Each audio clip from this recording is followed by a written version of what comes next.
Good day, everyone. We're reviewing Wetzel's Limnology textbook, edition number 4, and we are focusing on Chapter 5, Hydrological Systems, and more specifically, we are about to embark in subsection D of subchapter 1, which focuses on the hydrological cycle, and more specifically here, surface and shallow subsurface runoff processes. Both surface and subsurface flow pathways route precipitation and stored water from landscapes to streams, rivers, and lakes. The relative importance of these pathways depends on climate, ambient precipitation patterns, vegetation, topography, soils, and geology. These pathways determine the timing of water delivery to streams and lakes during storms or melting, as well as water quality due to the interaction and residence time of water within different reservoirs. Surface runoff processes. Surface runoff in catchments occurs via two mechanisms: infiltration excess overland flow and saturation overland flow. Ortonian overland flow occurs when precipitation intensity or snowmelt intensity at any time exceeds the infiltration capacity of the soil. Thus, the excess water that cannot infiltrate runs off on the land surface. This does not mean that this runoff cannot re-infiltrate into the soil as it flows downslope to water bodies. Dry landscapes with sparse vegetation cover support more HOF, which is the Ortonian overland flow, compared with temperate areas where vegetation is denser and soils have higher infiltration capacities due to the accumulation of organic matter in surface horizons. Because of high decomposition rates in the tropics, HOF can occur especially in the thin surface layer cover is displaced. The condition of exposed soil surfaces affects HOF. If crust formed due to raindrop impact, infiltration capacity is reduced, causing more precipitation to run off. Stones, organic debris, and other roughness elements on the surface of otherwise bare soils reduce the velocity of overland flow and may promote some re-infiltration. HOF is the most responsive and rapid pathway of all water delivery mechanisms to streams and lakes, assuming it is continuously connected along the flow path. Arid and semi-arid climates also promote HOF because the small amount of annual rainfall that occurs often falls as high-intensity storms, favoring HOF on sparsely vegetated slopes. Certain dry surface organic materials are hydrophobic, causing HOF during the first portion of rain events, but these effects typically disappear as the surface wets. Soil surfaces exposed to hot fires generates more and longer lasting HOF due to the combustion of organic material and coating of mineral soils with hydrophobic residues. Saturation overland flow, SOF, emerges when rain or snowmelts occurs on fully saturated soil with no opportunity for infiltration. In areas where soils are nearly saturated, a small amount of precipitation or melt is required to generate SOF.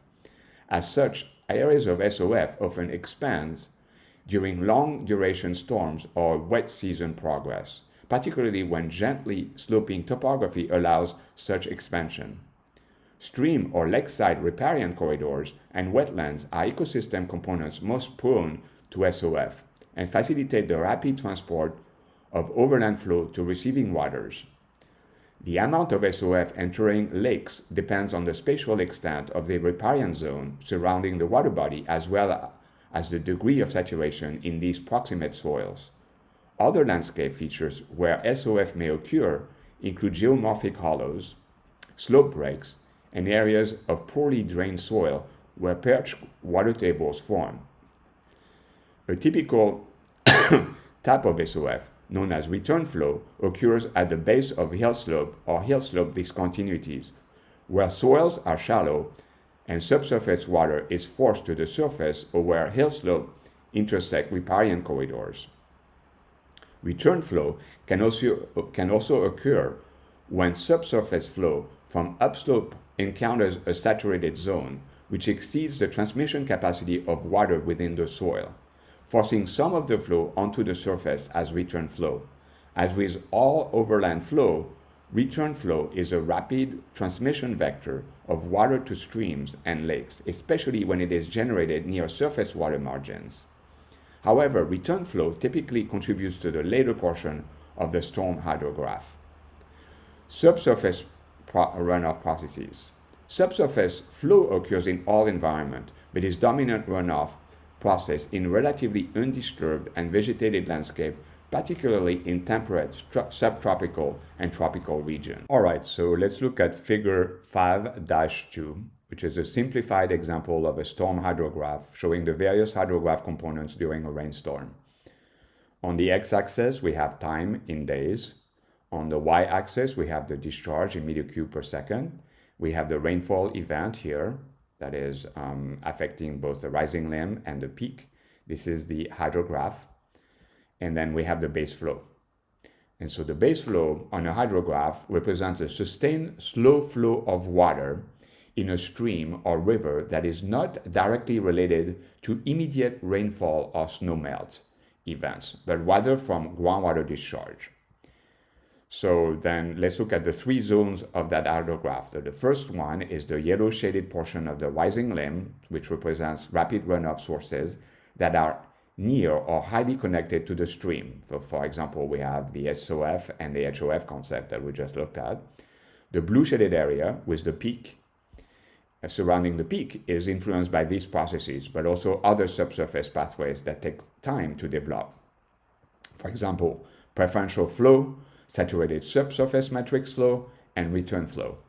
And then the red area, or the recession limb, is mostly influenced by subsurface flow, both preferential and matrix flow, and drainage from remote parts of the catchment.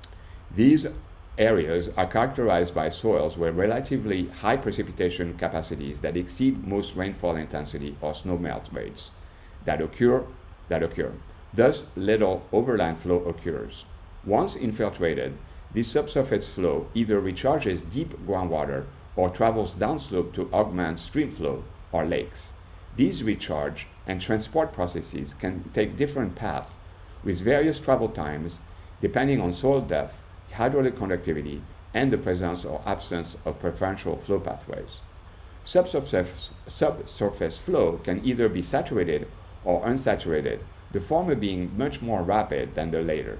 Unsaturated flow can be important over the long term to redistribute water in landscapes or cause evaporation from soil surfaces, but these are slow processes. Saturated subsurface flow can directly contribute to storm flow, especially in small mountain catchments with steep slopes and narrow riparian corridors.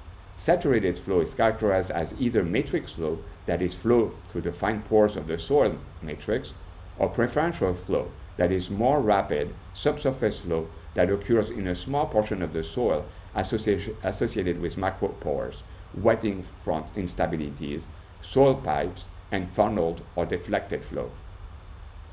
Saturated matrix flow can be described by Darcy's law, which states that flow velocity in porous media is a function of the permeability of the substrate and the hydraulic gradient. In a soil without significant preferential flow pathways, these can be described as V is equal to Ks over the change in height over length, where V is the flow velocity to the porous media, Ks is the saturated hydraulic conductivity, and delta H over L is the hydraulic gradient, in which delta H is the change in total hydraulic head, pressure head plus elevation head, from one position to another, and L is the linear flow path over which the hydraulic head change is measured. Thus, for lateral subsurface flow in relatively steep hill slopes, clearly the elevation head dominates over the pressure head in determining flow velocities. Darcy's law is only valid for laminar, non-turbulent flow, and this subsurface velocity is much lower than overland flow. However, steep vegetated hillside can contribute substantial amounts of subsurface matrix flow to streams during storm events, contributing to both the peak and the recession limb of storm hydrograph. Ks of the soil matrix is strongly affected by soil texture, with sandy soils having much higher values than clayey soils, because Ks is usually addressed in small core samples. The derived values do not capture effects of secondary porosity, of water transmission, for example, effects of soil structure, macropores, and other preferential flow pathways.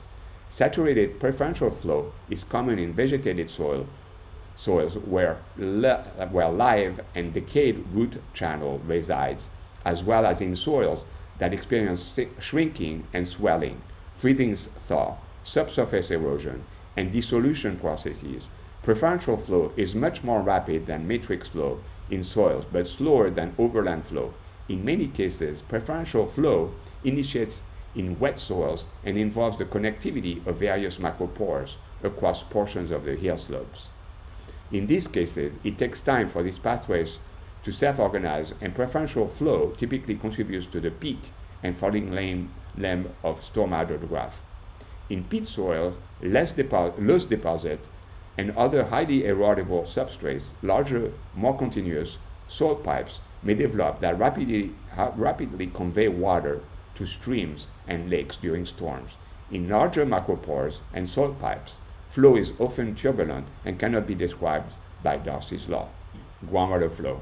Groundwater exists in saturated substrates such as soil, unconsolidated sediment, or bedrock, where the uppermost saturated surface is the water table. Groundwater comprises more than 40 times the amount of water compared to surface water, rivers, streams, and lakes. But the residence time of groundwater is much longer. An aquifer is a saturated substrate that supports the movement of groundwater from a region of higher to lower hydraulic head as described by Darcy's law. Rates of groundwater movement commonly vary from 7 to 60 centimeters per day, depending on the aquifer characteristics. In comparison, velocities of mountain rivers and streams are at least 100,000 times higher.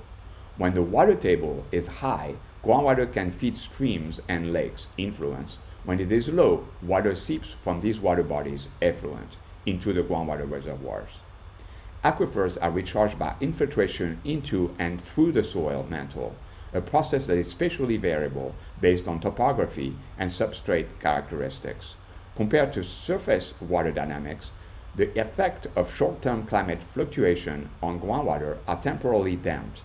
However, long-term climate change may exert substantial effects on groundwater systems, including how these affect the supply of water to streams, lakes, and wetlands. Feedbacks among dynamic atmospheric inputs, hydraulic productivities, and pathways in the porous media and groundwater storage and release are becoming more challenging in an era of climate change. As in soils, geological substrate has both primary, fine pores within the subsurface matrix, and secondary porosity. In many cases, the secondary porosity in aquifers, for example, fractures, dissolution cavities, provides the most effective transport of groundwater. Karst aquifers are notorious for their large solution cavities that can transmit groundwater at rapid rates, thus providing a high potential, albeit somewhat elusive, supply of water. Mapping surface fracture traces has proven to be an effective method of locating productive wells in carbonate aquifers. Fractures and joints along bedding planes in sandstone aquifers provide important flow paths. In crystalline and volcanic rocks, almost all flow occurs along fractures and joints. Fractures can also develop in otherwise low permeability tills, glacial or marine, originating from desiccation, glacial tectonic, and unloading processes, greatly influencing the rate of recharge to deeper aquifers. Aquifers are classified as unconfined and confined.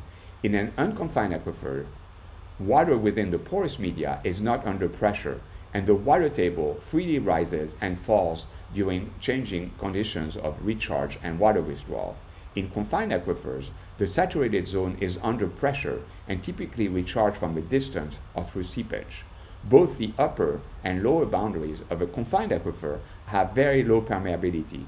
Thus, if a well is drilled into this aquifer, the water table will rise above the saturated zone, for example, an artesian well. The residence time of groundwater is quantified as the volume of the groundwater reservoir divided by the rate of input or output. Residence time strongly affects the chemistry of groundwater as the water interacts with rock materials, with implications for points and non-point source pollutions. For example, pollutants migrating into aquifer with long residence times pose severe problems for remediation. Conversely, pollutants that move rapidly through solution channels or large fractures will not be strongly adsorbed onto the substrate and will progress directly toward wells or receiving surface water bodies. Groundwater seepage into lakes is difficult to quantify, but has been shown to be significant in some systems. Thank you.